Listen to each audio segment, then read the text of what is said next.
नमस्कार, आप देख रहे हैं आज तक। आपके साथ मैं हूं अंजना ओम कश्यप। देश में चुनाव है, सियासी घमासान है और अब तो अंतिम चरण की वोटिंग के पहले सबसे बड़ी लड़ाई पूर्वांचल की 13 सीटों पर उत्तर प्रदेश में है। 57 सीटों पर वोटिंग होनी है, 8 बिहार की भी अहम है।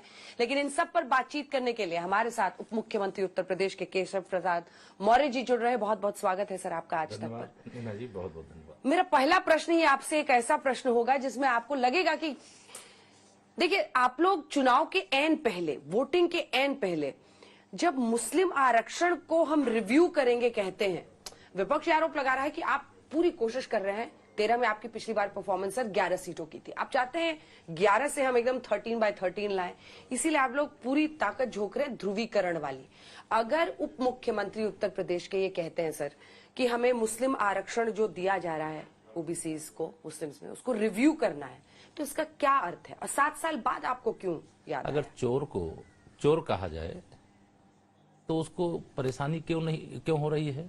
अगर बाबा साहब भीमराव अंबेडकर के संविधान को खतरा बताने का झूठ फैलाने वाले श्री राहुल गांधी जी, श्री अखिलेश जी एंड कंपनी लगातार यह दुष्प्रचार कर रही है और बाबा साहब ने ही धर्म के आधार पर आरक्षण देने से मना किया है, और अगर धर्म के आधार पर आरक्षण कहीं पर भी ओबीसी और एससी एसटी का छीन करके दिया जा रहा है तो वह गलत है और उस गलत की समीक्षा होगी।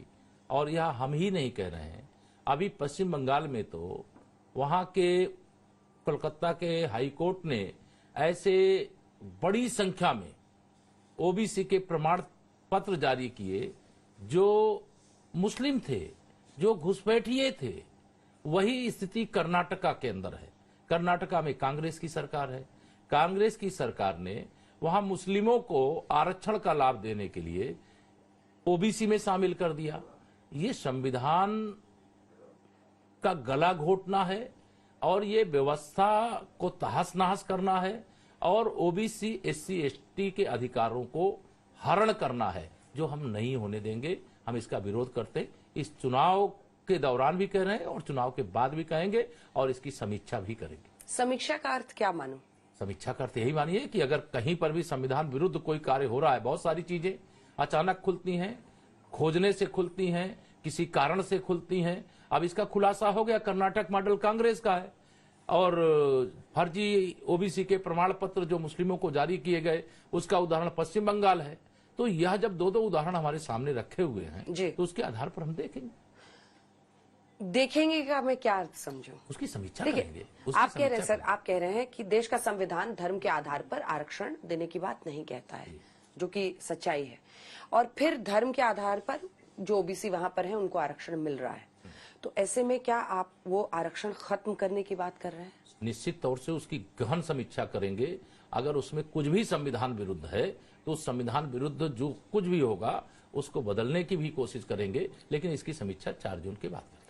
लेकिन क्या ये मतलब 7 साल बाद ही उप मुख्यमंत्री जी क्यों आप लोगों को ये बात दिखी? ये तो कब मालूम होता है? ये मालूम तब होता है जब कर्नाटका के अंदर कांग्रेस का आरक्षण फार्मूला आता है और उनका फार्मूला यह है कि ओबीसी का आरक्षण छीन करके मुस्लिमों को दे दो।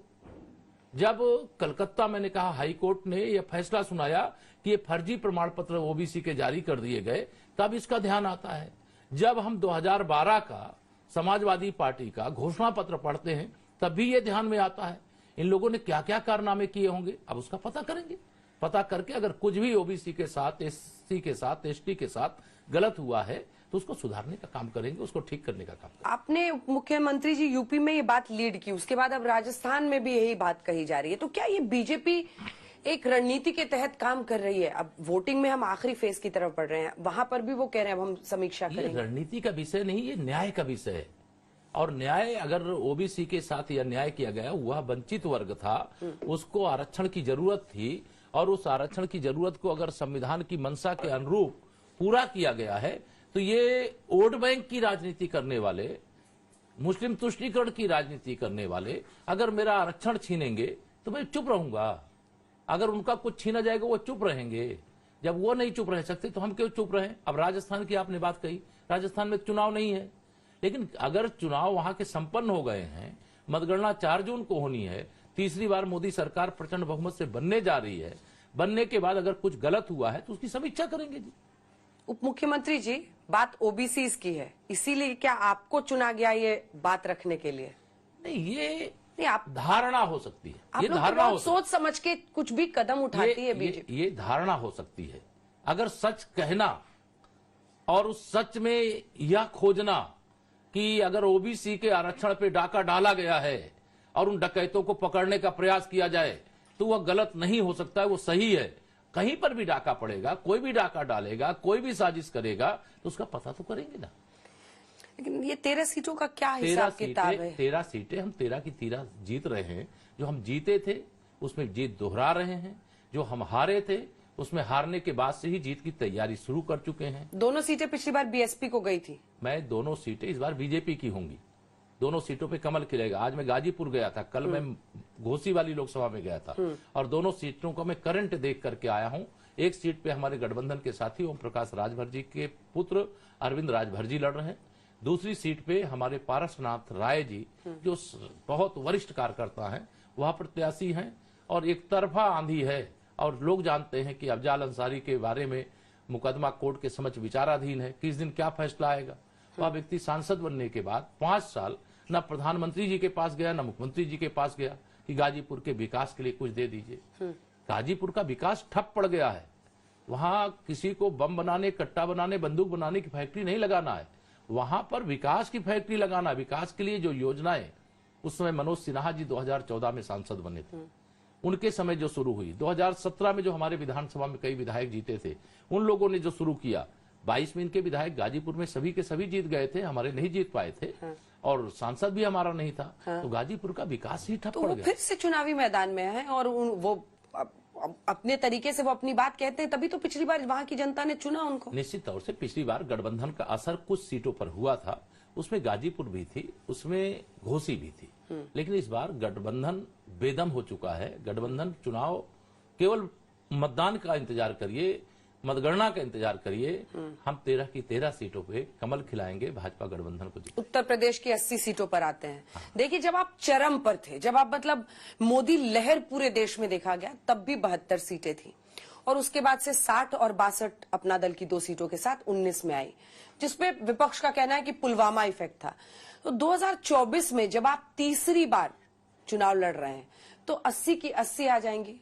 ओवर कॉन्फिडेंस नहीं? नो, कोई ओवर कॉन्फिडेंस नहीं है। 2014 के लोकसभा चुनाव में समाजवादी पार्टी सत्ता में थी। उस समय बूथ कब्जा करना और गुंडों के बल पर बूथ कब्जा करना, अपराधियों के बल पर बूथ कब्जा करना, माफियाओं के बल पर बूथ कब्जा करना और चुनाव को प्रभावित करना, ये फैशन बन गया था और राजनीति का समाजवादी पार्टी ने ही अपराधीकरण किया था। इसके कारण से 7 सीटें हम 2014 में हार गए थे। लेकिन अगर सपा की सरकार नहीं होती, गुंडागर्दी नहीं होती, निष्पक्ष मतदान होता तो उस समय 80 की 80 हम जीतते। 2019 के लोकसभा चुनाव में क्योंकि सपा बसपा का गठबंधन हुआ था, दोनों का वोट बैंक जोड़ने के बाद हम थोड़ी चूक हुई है हमसे।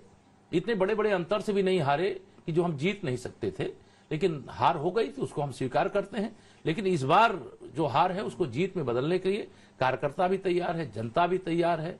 और 2024 में सपा बसपा का गठबंधन नहीं है, सपा और कांग्रेस का गठबंधन है, जो दोनों पार्टियों को अस्तित्व का संकट इस समय है। दोनों पार्टियों का राजनीतिक भविष्य खतरे में है। दोनों पार्टी के नेता अपनी पार्टी नहीं संभाल पा रहे हैं।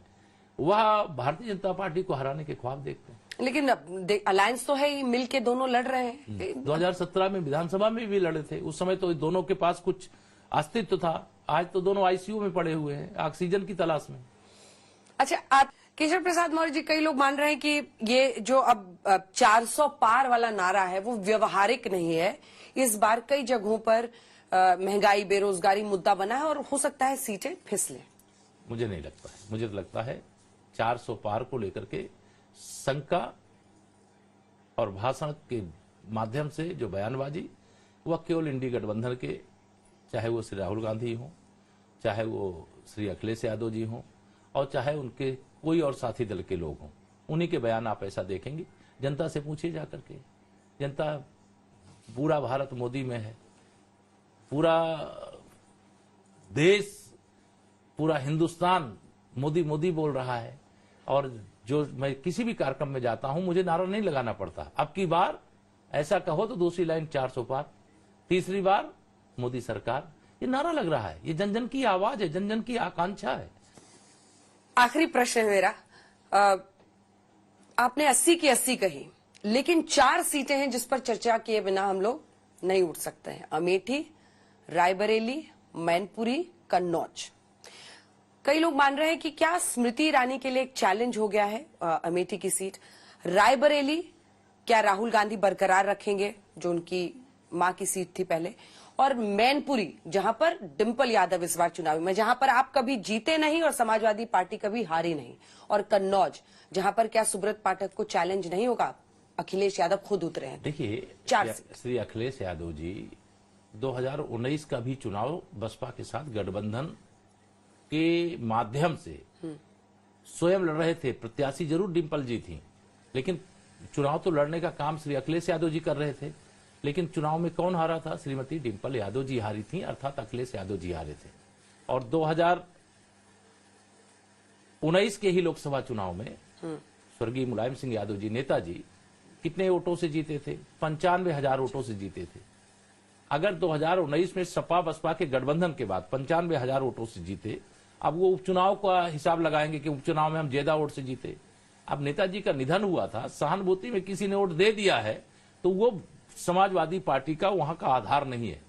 इस बार समाजवादी पार्टी की, चाहे वो कन्नौज सीट हो, चाहे मैनपुरी सीट हो, वहां भी भारतीय जनता पार्टी जीतने जा रही। और श्री राहुल गांधी जी इतने ही बड़े नेता थे तो अमेठी छोड़ करके क्यों भागे? उनको लड़ना था तो अमेठी से ही लड़ते। अगर उनको केएल शर्मा जी को लड़ाना था तो अमेठी की जगह रायबरेली से लड़ा देते। अगर रायबरेली उनकी जमींदारी है तो अमेठी से जमींदारी खत्म हो गई है क्या? रायबरेली और अमेठी भी भारतीय जनता पार्टी 2019 में जितने अंतर से अमेठी जीते, उससे बड़े अंतर से 2024 में जीतेंगे। और रायबरेली में श्रीमती सोनिया गांधी जी के जाने के बाद कांग्रेस भी रायबरेली से जा चुकी। केशव प्रसाद मौर्य जी, उप मुख्यमंत्री उत्तर प्रदेश के, बहुत बहुत धन्यवाद सर आपका आज तक पर आने के लिए, तमाम सवालों के जवाब देने के लिए। अब उम्मीद करेंगे कि 4 जून को आप इंटरव्यू दीजिएगा, क्योंकि आपने 80 का दम भरा है, फिर उस दिन रिजल्ट आउट होगा आप लोगों का। नहीं, बहुत निश्चित तौर से हमें इंतजार रहे और हम उस दिन भी आपसे बात करेंगे। और जो हमने कहा है, हमें पूरा विश्वास है कि जनता के आशीर्वाद से वह निश्चित तौर से पूरा होगा। अंजना जी, आपने बात किया, आपको बहुत बहुत। तो केशव प्रसाद मौर्य जी को आप सुन रहे थे, जिनका ये मानना है कि आरक्षण के मुद्दे पर 4 जून पे नतीजे आने के बाद बहुत गहन समीक्षा, वो कह रहे हैं, किया जाएगा कि अगर धर्म के आधार पर ओबीसी में मुस्लिम को आरक्षण मिल रहा है।